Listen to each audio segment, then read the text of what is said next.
All right, well, let's get going. Continue on here with our first keynote of the day. We are absolutely delighted to have the State of Texas Comptroller, Glenn Hegar, joining us. Texas has the 8th largest economy in the world, and as Comptroller, that makes him the CFO, as well as the tax collector, treasurer, check writer, procurement officer, and revenue estimator. And I just discovered he also is a great driving instructor. So if you don't want to teach your teen drivers, maybe you've got an option there.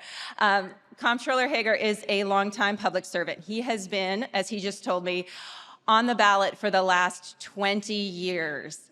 He served in the House of Representatives and the Senate and has been comptroller since 2014.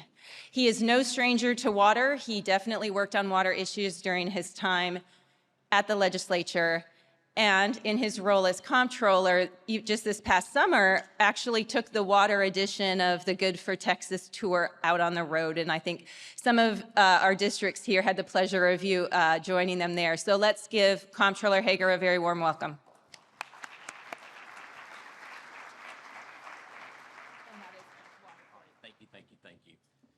Thank you. It's good to see all of you. It's really good to look across this room. One, you got me out of Austin today, so thank you for that.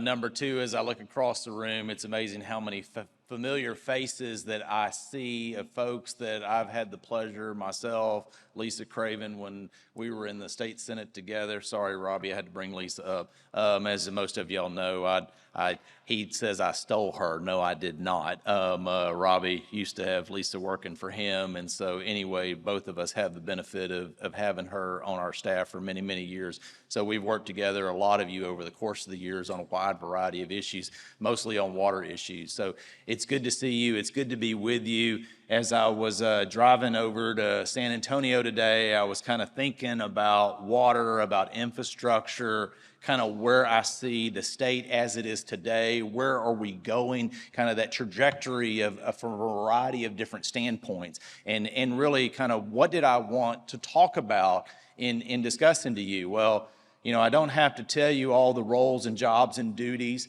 You know, we play just a small part in the water world. We're not front and center in the water. Obviously, you're going to have so many other folks that are talking today who are the experts, whether it's Senator Perry or House members, George, Water Development Board, all kinds of folks that are making things happen and who you are working with to make sure that we have safe, reliable water infrastructure and capabilities in the state of Texas as we are growing. I was in the Metroplex for the last couple of days at a conference with more or less treasurers, auditors, CFO type folks of the other states across the nation. And so we were hosting them here. And some of the points that I was making to them is really not necessarily whether it's good or bad, but just from a number perspective, how different Texas is and what we're having to deal with. So one of the points that I made to them, that every morning, and most of you know this, when you wake up in the state of Texas, and I tell people in almost every speech, I make this statistic and this number because it is just mind-boggling and it's hard to imagine that every morning when you wake up, it may not be in the community you call home, may not be in the High Plains, may not be in South Texas, may not be in West Texas, Northeast, Southeast, but somewhere, may not all be in the Houston region, Metroplex, Austin, San Antonio, but somewhere across this state, there's another 1,200 people that call Texas home essentially every single day. I tell people, think about that tomorrow when you wake up on Thursday, there's another 1,200. When you wake up on Friday and Saturday and Sunday, Monday and next week, and you get to a full week, and roughly there's another 10,000 people that call home in this state every single day. Half of that natural growth, half of that is people that are moving to this state from the other 49 states, and a significant portion of people that are moving here literally from other countries somewhere around the world. When I make the comment that Katy, which is where we call home, and sometimes people look at me and they go, wait, I thought you're based in Austin. Yes, I am in Austin, and that's where I'm at most of the week. But, when I got elected this position, prior to that, I grew up in the little bitty town, community called Hockley. You drive down 290, you blink, you miss it. You don't have to blink as much anymore because Houston's growth is coming out. Or just south of there, Katy, which is where my wife's family is called home for a very long time. And there was nobody out there, and now there is significant number of growth with Houston. But at the point in time when I was moving into this role, I looked at my wife and I said, okay, now with 3 young kids, we got to decide, do we move to Austin? Do we stay here? Your family's here, my family's here, our base of support network, your job is here, what do we do? And you may recall the Constitution at the time said that me as an executive office holder shall reside at the Capitol. And it didn't mean in the Capitol, it meant in Travis County. And my wife, very eloquently, very short words, looked at me and said, let's think about it. That Constitution says you have to live in Austin. So, we still live in Katy, and I commute back and forth to work. But in saying that growth and development, and I tell people that us living in Katy and living in Fort Bend County, it's pretty shocking to people. I made this comment to somebody yesterday that it's hard to imagine of the most populous counties in the entire nation, all 50 states across the United States, the most populous counties, the only 2 counties that are more diverse than Fort Bend County ethnically is Alameda, California, and Queens, New York, which is just shocking to know. And it's in the top, I think, 15 of most diverse counties in the entire nation, period. And when I tell people that, they go, why are people moving here? That's the point that I'm coming to in this. They move here, why? For the same reason that my family went out to Hockley, Texas in 1846 for an economic opportunity for themselves and for future generations. And that's why people come here. And the point that I say to that, as we were leading up to this legislative session, and I knew what the revenue estimate number I was going to give the legislature. I knew, and I had been scripting out managing expectations. I like to use those words in that phrase quite often because I'm trying to manage think about this. And I used to go around, when I first got in this job, I used to go around and ask people this question. Until this gentleman raised his hand when I was at Killeen Community College across from what used to be Fort Hood. A gentleman raised his hand to answer the question, which no one had been able to answer the question in like 40, 50, 60 times that I had asked it in different speeches. And I used to ask to make the point that I am expected to give the legislature a revenue estimate, a number that we think is going to come in the state treasury. And bear in mind, as you heard, Texas, the state that we call home, if I was standing up here 9 years ago in my first year, I'd have told you Texas was the 12th largest economy in the entire world. But in those years, I've had to scratch 12 out and moved it to 11, move it to 10, move it to 9. And now this year, as you heard, the state that we call home, the 12 economic regions of Texas, when you combine them together, is literally the 8th largest economy in the entire world.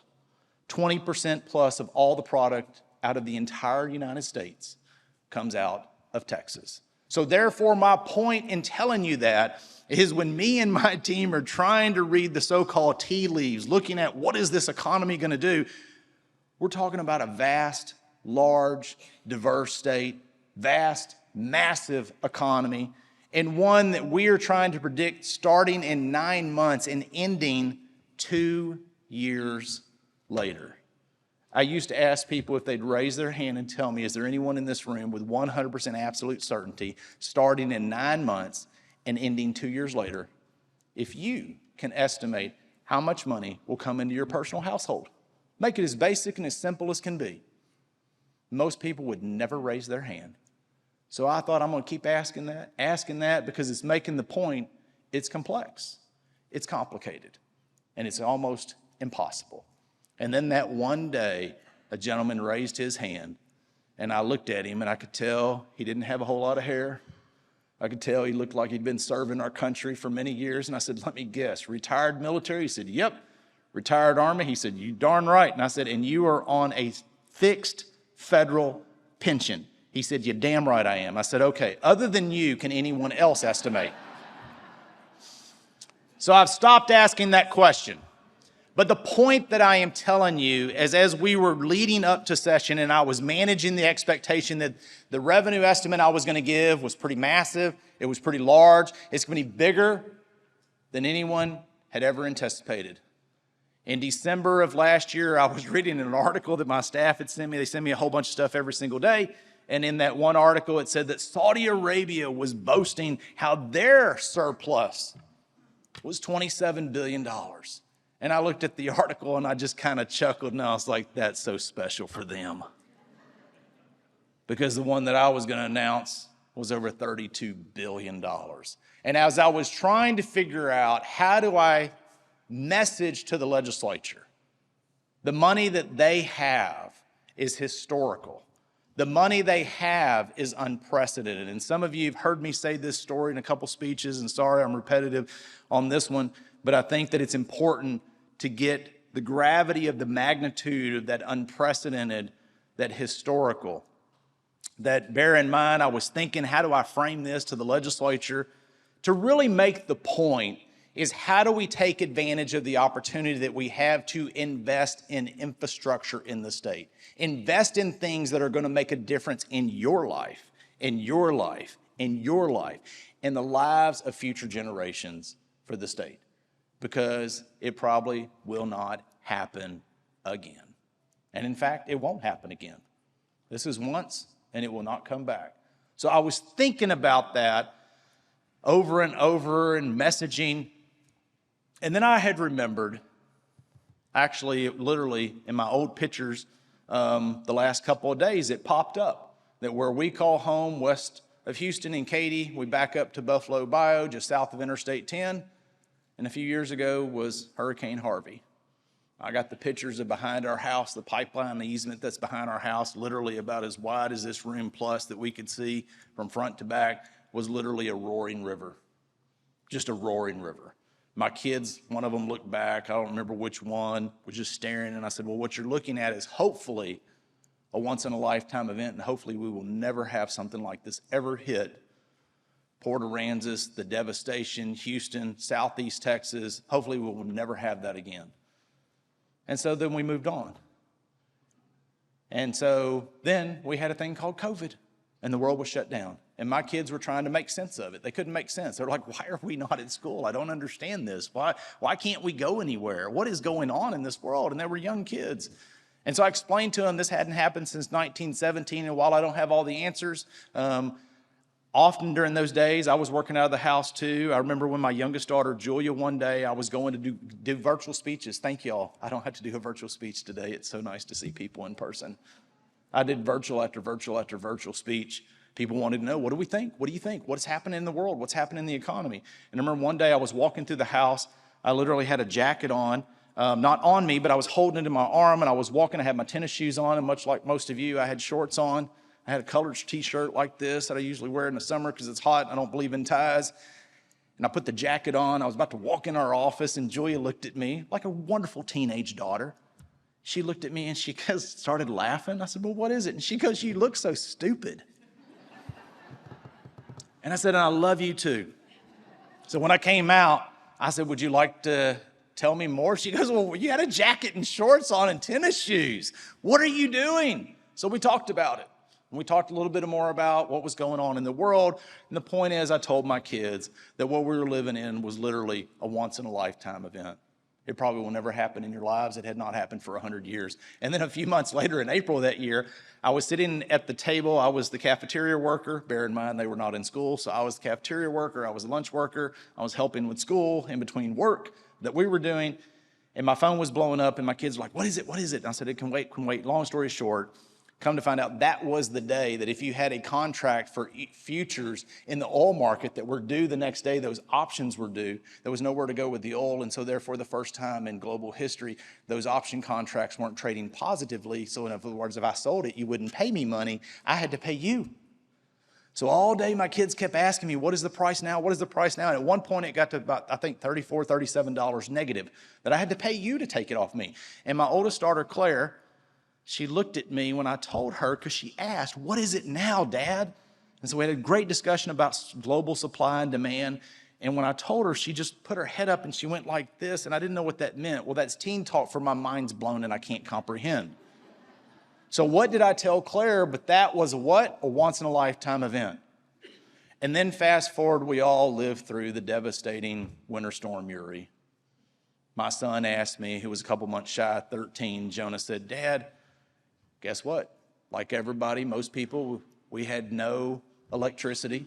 We had this little bitty gas fireplace that doesn't put out much heat at all, and it was cold. We were taking him to a friend's house who he's in emergency management, so he's Mr. Prepared and got a natural gas generator and all these things, and we were going to take him over there. And my son said, Dad, why don't we have a natural gas generator? And I said, Jonah, a great question. I said, you remember all the stuff that we have to work on at the farm in Hockley and all the things that we have at our place in Maverick County at the ranch, and how Dad complains that he's got this to fix at the house and that to fix at the house? And he said, yes. And I said, it's just one more thing we have to fix, and Dad doesn't need it. Because here's the issue, Jonah.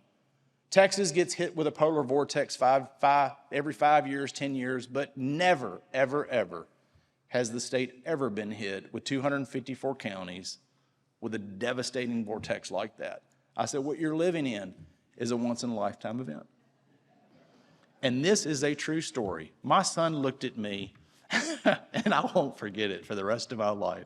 He looked at me, and I was thinking, what is he thinking? This look in his eyes. And he said, Dad, how many once-in-a-lifetime events do I have to live through? And at that moment, I realized several things. One, I need to stop using that phrase because I've wore it out. Number two, wow, we have lived through a lot of once-in-a-lifetime events in the last few years. And number three, I've used that story several times, not just to lead up to a session of $30+ billion extra that the legislature did not anticipate to have. And what do they do with that?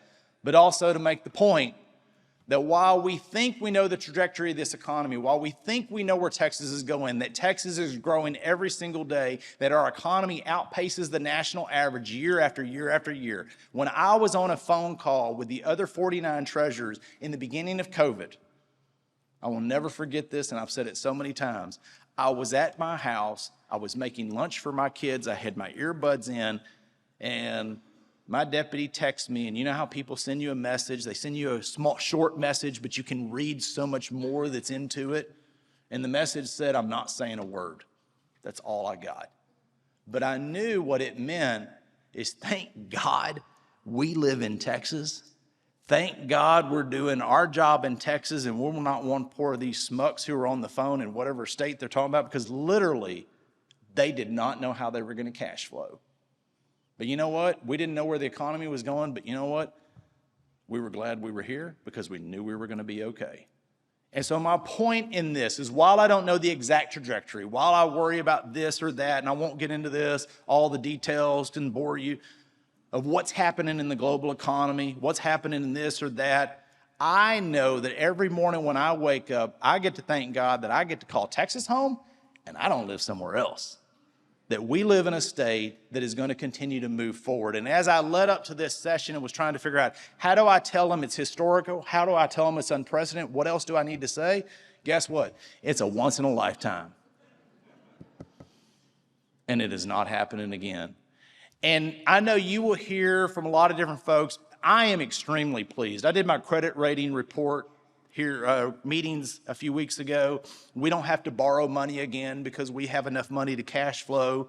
And you go, well, wait, you need to borrow money, Glenn? Yeah, because what you don't realize, the public education community knows this, starting September 1, which is just in a few days, September 1, October 1, and November 1, first 3 months of my fiscal year, I send the schools 50% of their state money, because we front load them because they don't have their property taxes, so they don't have the local money to pay all their bills. So the state has been doing this for over 40 years.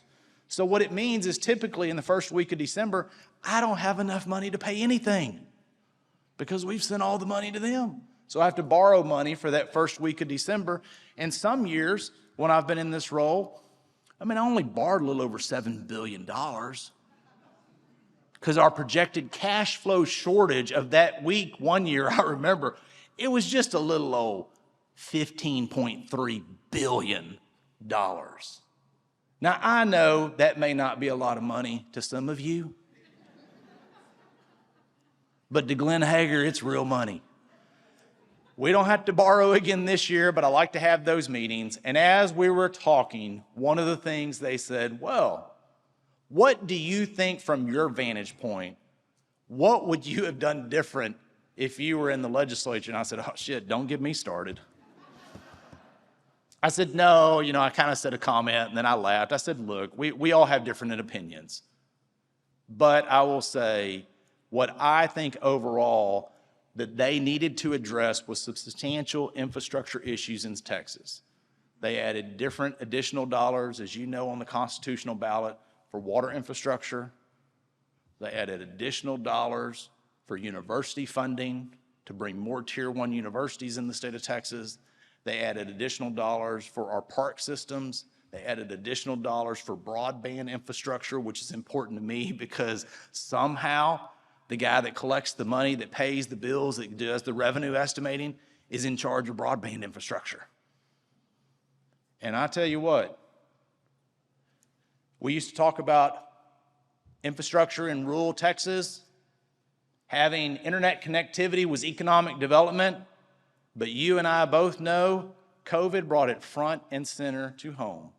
You couldn't do your work, you couldn't go to school, public ed, higher ed, you couldn't see your doctor in person, telemedicine. I remember when I toured the state of Texas, and I will never forget when we were on the Good for Texas tour in broadband, and I was up in, I think, San Angelo, and I heard from a young lady who was going to school there. And in order to get her work, she literally took her laptop and climbed up a windmill on her family's ranch so she could get service. Now, I don't know about you, but we don't need kids climbing windmills.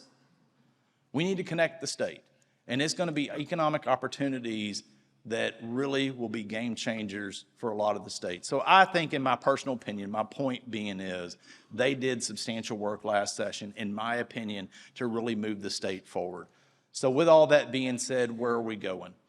Come in another couple months, actually a month, beginning of October, I'll provide a revenue estimate update to the legislature. I have to do what's called a certification revenue estimate, which I do after session. My predecessors usually put it at the end of the year. I moved it up to about October just because we try to get it wrapped up. We're doing a lot of the work anyway for my credit rating meetings that I have in August. So we put the finishing touches on it. And what you will be told, and I'm not giving you the number today because I still have to get my exact mind to what I want it to be. But in our forecast, the 2-year ending balance was still going to be, when they ended session, of over $13 billion. That's pretty substantial. It's not 34, but it's still a big number. And it pales in comparison to what other states have.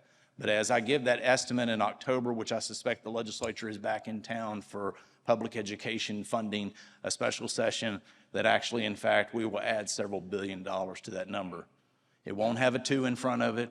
It won't have a 3 in front of it. That once in a lifetime is moved on.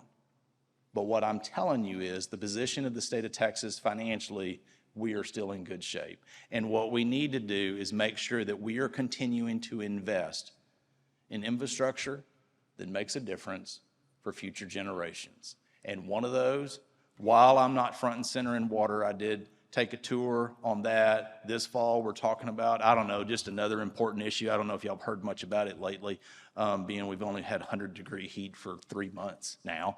When I was a kid, we only had it in July and the first few weeks of August. I mean, oh my gosh, June, July, and August. So anyway, we're doing a tour on a thing that's important. I don't know if y'all have ever heard of the electrical grid in Texas. So we're going to talk about energy because we're growing so fast as a state and making sure that we have that capacity and ability to make sure we keep the lights on and do what we need to do in Texas. So I will stop there. Questions, comments, complaints. What do I have? If you have a complaint, I see that Representative Tracy King is in the house. I'll bring you up here, Tracy. You can answer any questions. Tracy will probably be more than fine to tell you whatever he thinks, because you know what? He's retiring. He's not running for re-election. And the one good thing about Tracy is if he doesn't want to answer, he just pretends he can't hear you. He's done that to me for years. And I'm like, other people fall for that trick. I ain't falling for that trick, Tracy. But I do appreciate your friendship, and I bring that up because I appreciate all the work that you have done for the state of Texas for many years. Tracy King has been a real good servant for the state, and I want to say thank you for your service.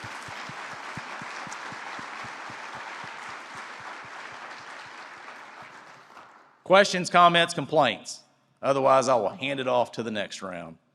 Going once, going twice. It's good to see y'all be around for a little bit. And thank you for what all you do of working on behalf of the citizens in your own communities and across the state of Texas, because without you, we wouldn't have the economic opportunities that we have today for this generation and future generations. So thank y'all.